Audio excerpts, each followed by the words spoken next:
நம்முடைய நவகிரக திருத்தல யாத்திரையில மூன்றாவது திருத்தலமாக திருநாகேஸ்வரம் ராகு பகவானுக்குரிய திருத்தலத்தை நம்ம தரிசனம் பண்ணோம். இங்க சுவாமி நாகநாத சுவாமி, அம்பாள் திரையணி அம்மன். நவகிரகங்கள்ல ராகு பகவான் நாகக்கண்ணி நாகவள்ளி என்கின்ற இரு மனைவிகளோடு தம்பதி சமேதரா மங்கள ராகுவாக அருள் பாலிக்கிறார். பார்த்தோம் அப்படின்னா 9 கிரகங்களும் நவகோலத்துல சிவபெருமானை நோக்கி தவம் இருக்கு. இங்க மூலஸ்தானத்துல சிவசூரியன் என்கின்ற திருநாமத்துல உஷாதேவி சாயாதேவி என்கின்ற இரு மனைவிகளோட தம்பதி சமேதரா அனுகிரக மூர்த்தியாக அருள் பாலிக்கிறார். சூரியனுக்கு எதிர் திசையில சூரியனை வணங்கிய வண்ணம் குரு அருள் பாலிக்கிறார். மேல மூலஸ்தானத்துல 2 பேருமே இருக்கிறார். 2 நவகிரகங்களையும் சுவாமியையும் தரிசனம் பண்ணிட்டு அப்படியே கீழே இறங்குறீங்க அப்படின்னாக்கா மற்ற 7 கிரகங்களும் சூரியனை சுத்தி தவகோலத்துல இருப்பாங்க. ஆனா இப்ப கும்பாபிஷேகம் நடக்க இருக்கிறதுனால அந்த சுவாமிகளை வேலை நடக்கிறதுனால பாராலயம் பண்ணி மற்ற 7 கிரகங்களும் ஒரே சந்நிதியில வச்சிருக்கோம். இப்ப நம்ம இந்த கோவிலுக்கு உள்ளார போனோம் அப்படின்னா சிவசூரியனை மூலஸ்தானத்துல தரிசனம் பண்றதுக்கு முன்னாடி குரு இருப்பார். இத நல்லா ஞாபகம் வச்சுக்கோங்க. குருவை வணங்கிட்டு சூரியனை வணங்கணும். குரு எங்க இருப்பார் அப்படின்னா சூரியனுக்கு முன்னாடி நம்ம போற வரிசையில எப்படி நந்தி இருப்பார்ல அந்த இடத்துல குரு இருப்பார். குருவை வணங்கிட்டு சூரியனை வணங்கணும். மூலஸ்தானத்துல சிவசூரியன் என்கின்ற திருநாமத்துல உஷாதேவி சாயாதேவி தம்பதி சமேதரா பாக்குறதுக்கு அவ்வளோ அழகா இருப்பார். சூரியனை பார்த்தா இவ்வளவு ஜெயிஞ்சாண்டிங்க பிரகாசமா இருப்பார். அந்த மாதிரியான சூரிய பகவானை தரிசனம் பண்ணிட்டு கீழே இறங்கி மற்ற 7 கிரகங்களையும் தரிசனம் பண்ணிட்டு அப்படியே வெளியில. இந்த கோவில்ல நம்ம மற்ற கோவில்களை தரிசனம் பண்ண மாதிரி சிவபெருமானும் அம்பாளுக்கும் தனி சன்னதி கிடையாது. இந்த கோவிலுக்கான சிவபெருமான் எங்க இருக்கார் அப்படின்னாக்கா திருமங்கலக்குடி பிராணநாதேஸ்வரர் மங்களாம்பிகை அந்த கோவிலுக்கு இருக்கிற சிவபெருமான் தான் இந்த கோவிலுக்கான மூர்த்தமா இருக்கிறார். மூலஸ்தானத்தில் அங்க இருக்கக்கூடிய பிராணநாதேஸ்வரை நோக்கிதான் இந்த 9 கிரகங்களும் தவகோலத்துல இருக்கு. இப்ப எல்லா கோவில்கள்லயும் சிவாலயத்துல நவகிரக மண்டலங்கள் இருக்கு. நாங்க அங்கேயே கூப்பிட்டுக்கலாமே நவகிரகம், ஏன் நாங்க இங்க வரணும்? சரி, அப்படியே வந்தாலும் ஏன் இந்த 9 கிரகமும் காவிரியோட தென்கரையில வடகரையில அமைந்திருக்கணும்? ஒவ்வொரு கிரகமும் ஒவ்வொரு ஊர்ல இருக்கலாம்ல. ஒரு கிரகம் இந்த ஊர்ல, ஒரு கிரகம் சேலத்துல, ஒரு கிரகம் கோயம்புத்தூர்ல, இப்படி இல்லாம ஏன் 9 கிரகமும் இங்க இருக்கு? நாம ஊர்ல இருக்கிற நவகிரகங்களுக்கும் இங்க என்ன வித்தியாசம்? அனுகிரக மூர்த்திங்கிறீங்களா, என்ன வித்தியாசம் அப்படின்னு பார்த்தோம்னா இந்த புராணத்துல இதுக்கான ஒரு கதை சொல்லப்படுது. என்ன அப்படின்னா நாரத மகரிஷிக்கு இந்த நவகிரக மண்டலங்கள்லாம் உருவாக்கியாச்சு. பிரம்மா ஒரு விதியை வகுத்தார். என்ன சட்ட திட்டம் அப்படின்னா நவகிரகங்கள் இந்த 9 பேரும் ஒரு மனிதன் பூமியில பிறந்த பிறகு அவன் பிறந்ததிலிருந்து அவனுடைய இந்த கால சுழற்சிக்கு ஏற்ப வயதிற்கு ஏற்ப இந்த காலம் நகர நகர நகர நகர நகர அவன் வயது ஆக ஆக அந்தந்த காலத்துல அந்தந்த வயசுல அவங்க என்னென்ன பாவ புண்ணியம் பண்ணாங்களோ அதற்கு ஏற்ப கர்ம பலனை கொடுக்கறதுதான் இந்த 9 கிரகத்தோடையும் வேலை அப்படின்னு ஒரு சட்டம் போட்டு ஒரு விதி. அதாவது இந்த வயசுல இந்த கொடுக்கணும், இந்த வயசுல இந்த மாதிரி பதவி கொடுக்கணும், இந்த மாதிரி மனைவி கொடுக்கணும், இந்த மாதிரி இல்லறம் கொடுக்கணும், இந்த மாதிரி சுகபோகத்தை கொடுக்கணும்னு பாவ புண்ணியத்துக்கு ஏற்ப நோய்கள் முதல் கொண்டு இந்த நவகிரகங்கள் தான் கொடுக்குது. ஆனா அவங்களுக்கு அனுகிரகம் பண்ணக்கூடிய அந்தஸ்தை கொடுக்கலாம். அனுகிரகம் பண்ணக்கூடிய அந்தஸ்துன்னா யாருக்காவது ஒரு கெடுபலன் இருந்தது அப்படின்னா நாம அவங்களுக்கு ஆசீர்வாதம் பண்றோம். அதாவது ஆசீர்வாதம் பண்ணி அதை மாற்றி அமைப்பது அப்படிங்கிற அதிகாரம் பிரம்மதேவம் அவங்களுக்கு கொடுக்குறாங்க. இப்படி இருக்கும்போது நாரதன் நினைச்சார், கலியுகத்துல இந்த மனுஷன்லாம் ரொம்ப கஷ்டப்பட்டு பாவம் பண்ணி கஷ்டப்பட போறாங்க. இந்த 9 கிரகமும் நவகிரக மண்டலத்துல இருந்துகிட்டு அனுகிரகம் பண்ணாம அனுகிரகம் பண்ணக்கூடிய அந்தஸ்து இல்லாம இருக்கிறாங்க. 9 பேரும் பூலோகம் வரணும், பூலோகம் அனுகிரகம் பண்ணக்கூடிய அந்த அந்தஸ்தை பெறணும் அப்படின்னு அவர் மனசுல ஒரு ஆசை இருந்தது. அதன்படி காலதேவனை கூப்பிட்டாரு. அப்பா ஒரு வேலை இருக்கு. இந்த காலவா முனிவர்னு ஒரு முனிவர் இருக்காரு. அந்த முனிவர் யார் அவர் முன்னாடி போய் உட்கார்ந்தாலும் கடந்த காலம், நிகழ்காலம், எதிர்காலம் அப்படின்னு உன்னுடைய கால சுழற்சிய தெளிவா சொல்லிடுறாரு. யாரு வந்தாலும் ஜோதிடம் மாதிரி ஐயா உனக்கு இன்னது நடந்தது, இன்னது நடக்குது, இன்னது நடக்க போகுதுன்னு சொல்லிடுறாரு.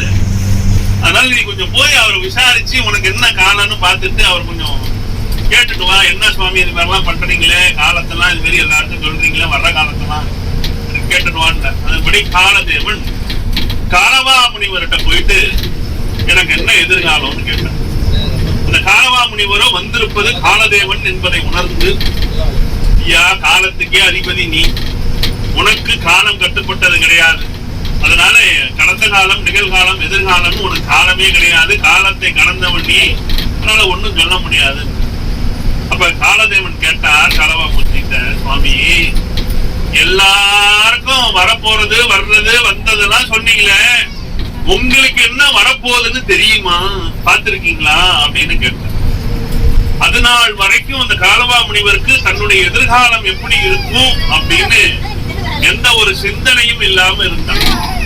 இப்ப இந்த காலதேவன் சொன்னதை கேட்டு, சரி நமக்கு என்ன மாதிரியான எதிர்காலம் இருக்கு, நம்மளுடைய எதிர்காலம் எந்த மாதிரி பலனோடு அமைய போகுது அப்படிங்கிறத சிந்திக்க ஆரம்பித்து தனது ஞான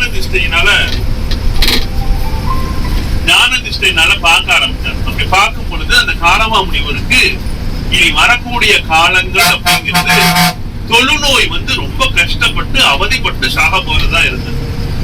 அதனால அந்த காலவா முனிவர் ரொம்ப வருத்தப்பட்டார். ஐயோ இனிமே வரப்போற எதிர்காலம் அப்படிங்கிறது நமக்கு தொழுநோய் கஷ்டப்பட்டு ரொம்ப துன்பங்களை அனுபவித்து நாம சாக போறோமே அப்படின்னு ரொம்ப கவலையா உட்கார்ந்தார். நாரதர் வந்தார் காலவா முனிவர். என்ன சுவாமி ஏன் இவ்வளவு கவலையா இருக்கீங்க, என்ன விஷயம், என்ன நடந்தது? ஒண்ணும் இல்ல, என்னுடைய எதிர்காலத்தை நான் என்னுடைய ஞான திருஷ்டினால பார்த்தேன். அப்படி பார்க்கும் பொழுது எனக்கு தொழுநோய் வரப்போகுது, அந்த தொழுநோயினால நான் ரொம்ப கஷ்டப்பட்டு சாக போறேன், துன்பகான காலமா வரப்போகுது அப்படின்னு. ஒண்ணும் கவலைப்படாதீங்க, ஒரு மனுஷனோட ஆயுள்ல அவனுக்கு வர வேண்டியது இந்த கர்ம பலன்களை கொடுக்கிறது 9 கிரகம். அந்த 9 கிரகங்களும் நீங்க செஞ்ச பாவத்துக்கு ஏற்ப தொழுநோயை கொடுத்து அதனால கஷ்டத்தை கொடுக்க போகுது.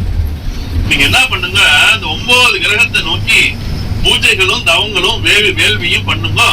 அந்த கிரகங்கள் நினைத்தால் உங்களுக்கு வர வேண்டிய அந்த தொழுநோயெல்லாம் மாற்றி அமைக்கலாம், பண்ணுங்கன்னு சொல்லிட்டு போயிட்டோம். நாரதருக்கு நல்லாவே தெரியும், கிரகங்களால அனுகிரகம் பண்ண முடியாது, ஆசீர்வாதம் பண்ண முடியாது, ஒருத்தருடைய கர்ம பலனை மாற்றி அமைக்க முடியாது. இருந்தாலும் அவர் பாட்டுக்கு வந்ததை சொல்லிட்டு அவர் பாட்டுக்கு போயிட்டார். காலவா முனிவரும் நாரதனுடைய வாக்கினை கேட்டு இந்த நவகிரகங்களை நோக்கி பூஜைகள் தவம் வேள்விகள் அப்படின்னு பயங்கரமா பண்றாங்க. இந்த நவகிரகங்கள் 9 பேரும் குழப்பமாயிட்டாங்க. ஏன்னா இந்த வேள்வியினுடைய தீ நவகிரக மண்டலத்தை தாக்கி 9 கிரகங்களை திரும்பி பார்த்தது. யாரா இந்த காலவா முனிவர் நம்மளை நோக்கி தவங்களும் பூஜைகளும் பண்றாரு, நம்ம கிரகங்கள் யாருக்கு என்ன பலனை கொடுக்கணுமோ அதை கொடுக்கறது தானே நம்ம வேலை. நம்ம என்ன அனுகிரகமா பண்ண போறோம், ஆசீர்வாதமா பண்ண போறோம், வரமா கொடுக்க முடியும், இவரை நம்மளை நோக்கி தவம் பண்றாரே அப்படின்னு சொல்லி குழம்பி போய் எப்பொழுதுமே கடுமையான பூஜைகள் தவங்கள் வரங்கள் பண்ணா அவங்க முன்னாடி பிரதட்சணமாகணும், அது நியதி. அதன்படி இந்த 9 கிரகங்களும் காலவா மூர்த்தி முனிவர் முன்னாடி போய் நின்னார். என்ன சுவாமி என்ன விஷயம், ஏன் எங்களை நோக்கி இவ்வளவு கடுமையா தவம் பண்றீங்க, பூஜைகள் பண்றீங்க? ஒண்ணு இல்ல, நான் எந்த ஜென்மத்திலயோ பல பிறவிகளுக்கு முன்னாடி நிறைய பாவம் பண்ணிருக்கிறேன், அந்த பாவத்தினுடைய பலனாக இப்போ கர்ம வினையாக தொழுநோய் வரப்போகுது, அந்த தொழுநோயை நீங்க தான் கொடுக்க போறீங்க, அந்த தண்டனையா பலனா நீங்க தான் கொடுக்க போறீங்க, அந்த தொழுநோயினால ரொம்ப கஷ்டப்பட்டு வேதனைப்பட்டு சாக போறேன், எதிர்காலம் அப்படின்னா அமைய போகுது, அதனால நீங்க அந்த மனசை வச்சு அந்த எனக்கு வரக்கூடிய அந்த கஷ்டங்களை அந்த தொழுநோய்களை மாற்றி நல்ல காலமாக அமைத்து கொடுங்கள் அப்படின்னு ஒரு வரமா அந்த 9 கிரகங்கள்ட்ட கேட்கிறார், அனுகிரகம் கேட்டார். திருவிடைமருதூர் மகாலிங்க சுவாமி திருக்கோவில் அருள் பாலிக்கின்ற ஊர் இது. கோபுரம் காமிக்கிறேன், தரிசனம் பண்ணிக்கோங்க.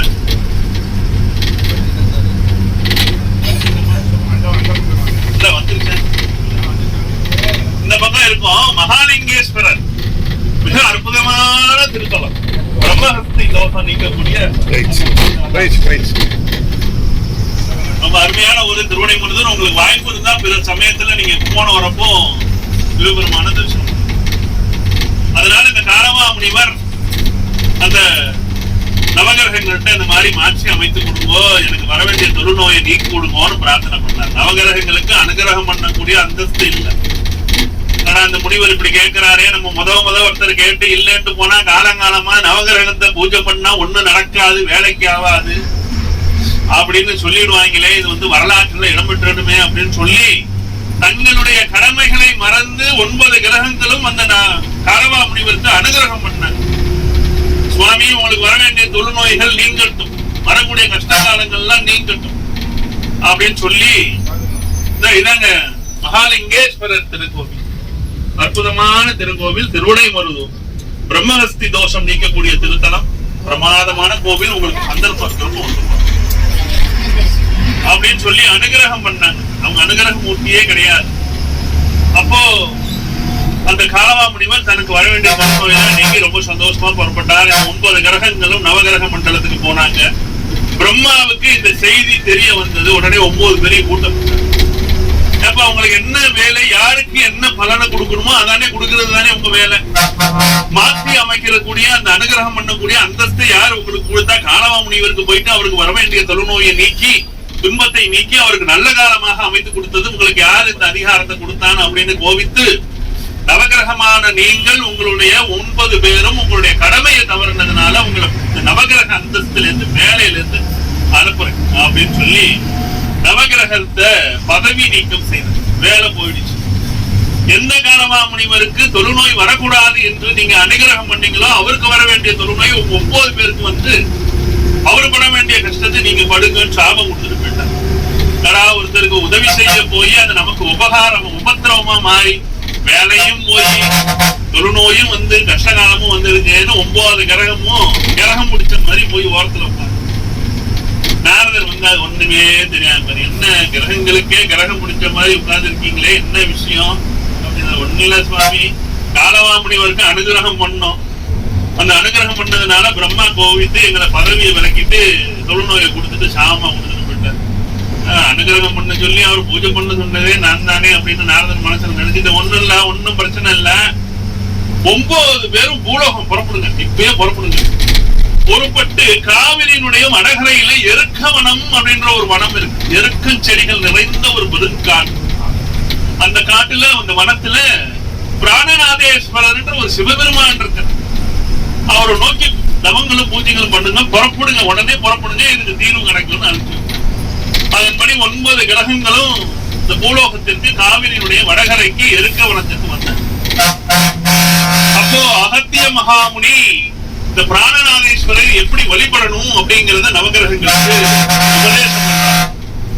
அதன்படி ஒரு பெரிய வேள்வி குண்டம் ஏற்படுத்தி அதுல பஞ்ச அக்னிகளை கொண்டு வேள்விகள் செய்து, அந்த வேள்வி குண்டத்துல உங்களுடைய 9 கிரகங்களையும் 9 சிலைகளை பிரதிஷ்டை செய்து அந்த வேள்வி குண்டத்துல திசைக்கு ஒன்றாக அமைத்து பூஜைகள் வேள்விகள் செய்து தினம் தினம் காலை வேலை மாத்திரம் தயிர் சாதம் நைவேத்தியமாக எருக்க இலையில வைத்து அந்த பிராணநாதேஸ்வரருக்கு படைத்து பூஜைகள் செய்து வந்தால் 48வது நாள் உங்களுக்கு சுவாமி பிரதட்சணமாயி உங்களுடைய பிரச்சனைகளை தீர்த்து வைப்பார் அப்படின்னு அகத்திய முனி சொல்ல, அதன்படி 9 கிரகங்களும் எருக்கவனம்ன்றது இப்ப நம்ம போற சூரியனார் கோவில் திருமங்கலத்தில்.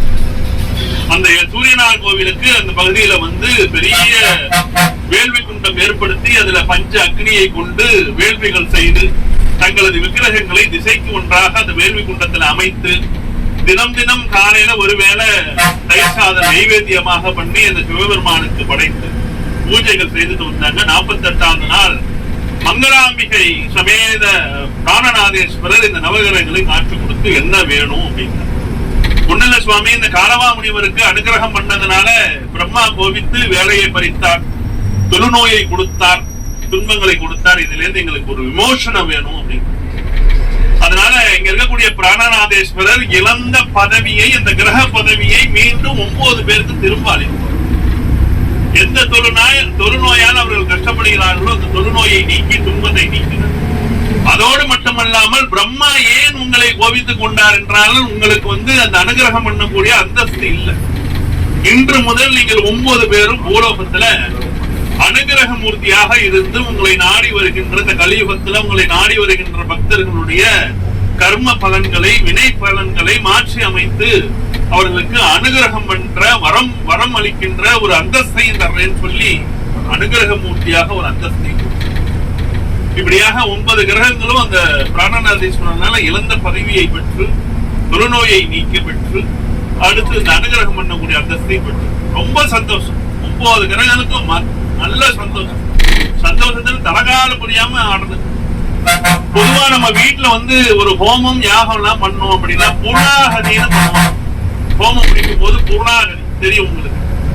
பட்டு துணியில ஆப்பிள் இந்த இதெல்லாம் வச்சு அந்த அக்னிக்கு மரியாதை செய்து அந்த ஹோமத்தை நிறைவு செய்வாங்க. ஏன்னா அக்னி தான் நம்மளுடைய பிரார்த்தனைகளையும் நாம கொடுக்கிற அந்த அவிர்வாகத்தையும் அந்த தேவதைகளுக்கு கொண்டு சேர்க்கிறவன் தூதுவனாக இருந்து அக்னி தான் அந்த அக்னிக்கு மரியாதை செய்யும். இந்த வேள்வி குண்டத்துல பஞ்ச அக்னியை கொண்டு உங்க வேள்வி பண்ணாங்க 9 பேரும். பூர்ணாகதி பண்ணாம சந்தோஷத்துல கிடைச்ச வரத்தினால சந்தோஷத்துல கூத்தாடினாங்க. அக்னி தேவனுக்கு கோபம் வந்து எல்லாத்தையும் பண்ணாங்க. சுவாமி வந்தாரு, வரம் கொடுத்தாரு, நமக்கு கொடுக்க வேண்டிய அந்த மரியாதையை கொடுக்கலன்ட்டு அக்னி பகவான் அந்த வேள்வி குண்டத்தில இருந்து வெளியில வந்தார். 9 கிரகங்களும் ஆனந்த நிலையில இருந்தாங்க. பார்த்தாரு, இவருக்கு கோபம் வந்த கோபத்துக்கு சுத்தி பார்த்தார். அந்த வேள்வி குண்டத்துல 9 கிரகங்களுடைய விக்கிரகங்களும் திசைக்கு ஒன்றாக இருந்தது. பார்த்தார், கோபத்துல கையில குடிச்சு கிடைச்ச சிலையை தூக்கி வந்தாங்க. அப்படி சந்திரன் சென்று விழுந்த இடம் தான் திங்களும். அக்னி கோபத்தோட வீசி சுக்கிரனை விழுந்த இடம் தான் கஞ்சனூர்.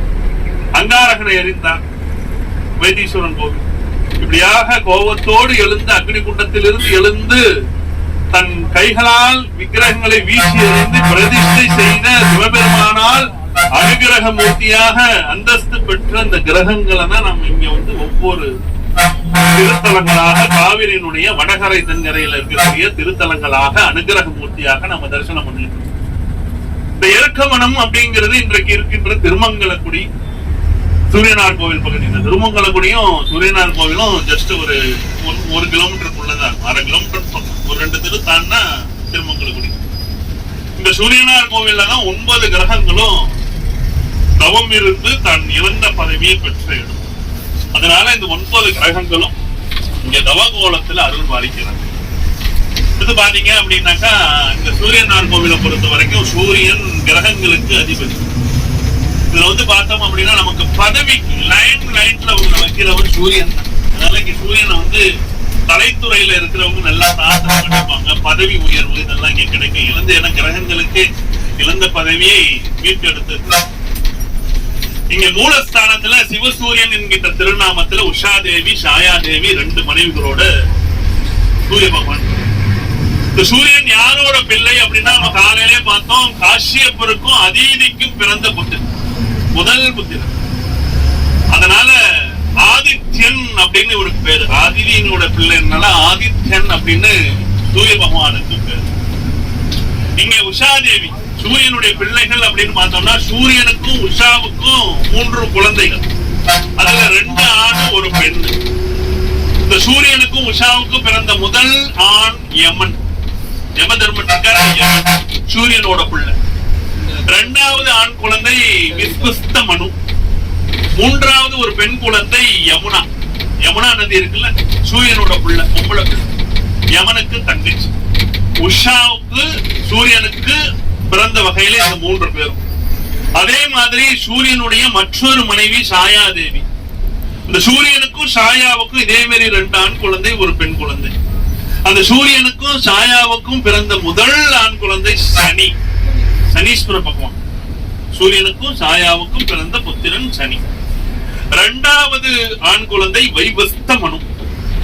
3வது ஒரு பெண் குழந்தை பத்ரா. சனியினுடைய தங்கச்சி பேரு பத்ரா. இப்படியாக சூரியனுக்கு உஷாதேவி சாயாதேவி வழியாக 6 குழந்தைகள், 4 ஆண் பிள்ளை 2 பெண் பிள்ளைகள். இதுல முதலாம் இருக்கக்கூடிய அந்த யமன் யமலோகத்திலே இருந்து இறந்த பிறகு நம்ம ஆத்மாவிற்கு நமக்கு அதுக்கான கர்ம பலன்களை கொடுப்பவன். ஆத்மாவுக்கு யமலோகத்தில் இருந்து அந்த பலன்களை கொடுத்து தர்மத்தை நிலைநாட்டுபவன். தர்மப்படி பலனை கொடுத்து நம்மளை சுத்தப்படுத்துபவன் யமன். நாம் உடலோடு இந்த பூலோகத்தில் வசிக்கும் பொழுது அதற்கான கர்மாவை கொடுப்பவன் தம்பி சனி. இப்படியாக சூரிய குடும்பத்துல 3 பேருமே இருந்து நமக்கான கர்ம பலன்களை கொடுக்கிறாங்க. அதுல சூரியனும் சனியும் இருந்து நமக்கான கர்ம பலன்களை இங்க கொடுத்துட்டு வந்துருக்கிறாங்க. இப்ப நாம இந்த திருக்கோவிலுக்கு சூரியனார் கோவிலுக்கு வந்திருக்கிறோம். இந்த சூரியனார் கோவில்ல வந்த உடனே நேரம் மேல போய் வரிசையில போய் குருவை தரிசனம் பண்ணணும். தெரியாது யாருக்கு, அங்க குரு இருப்பாங்க. குருவை நமஸ்காரம் பண்ணி நிமிர்ந்து சூரியனை நல்லா நிறைவா சூரியனை நமஸ்காரம் பண்ணணும். நம்ம இப்ப போறப்போ கரை போட்டாலும் போடுவாங்க, எல்லாம் அந்த அபிஷேகம். அதனால நீங்க வரும்போதே வரிசையில வரும்போதே சூரியன் நம்ம பிரார்த்தனை பண்ணிட்டு குருவையும் சூரியனை பிரார்த்தனை பண்ணி அப்படியே இறங்குவீங்க. இறங்கும் போது அங்க பானாலயம் பண்ணி ஒரே மண்டபத்துல ஒரே இடத்துல 7 கிரகங்களையும் நல்லா பிரார்த்தனை பண்ணிட்டு அப்படியே வெளியில கொடிமரத்தை வணங்கிட்டு